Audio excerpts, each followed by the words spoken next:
உங்க கையாலதான் தாலி எடுத்து கொடுக்கணும்னு திருமாவை தேடி வந்த தம்பதி.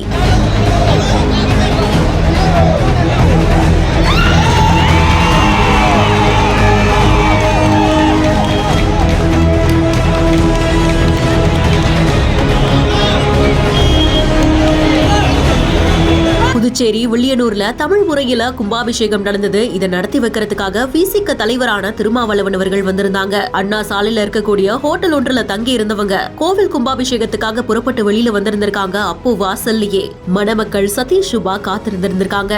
கடும் கூட்ட நெரிசலுக்கு மத்தியில விசிக தலைவர் திருமாவளவன் அவர்கள் மணமக்களுக்கு மாலை எடுத்து கொடுக்க, தாலி எடுத்து கொடுக்க திருமணம் நடந்திருக்கு. சென்ட்ரிங் வேலை செய்யக்கூடிய கட்சியுடைய உறுப்பினர் தன்னுடைய திருமணத்தை திருமண மண்டபத்துல பண்ணாம ஹோட்டல் வாசல்லையே திருமாவளவன் அவர்களுடைய கைகளால தான் தாலி எடுத்து கொடுக்கணும் அப்படின்னு பண்ணது இப்போ வெளியாகி இருக்கு.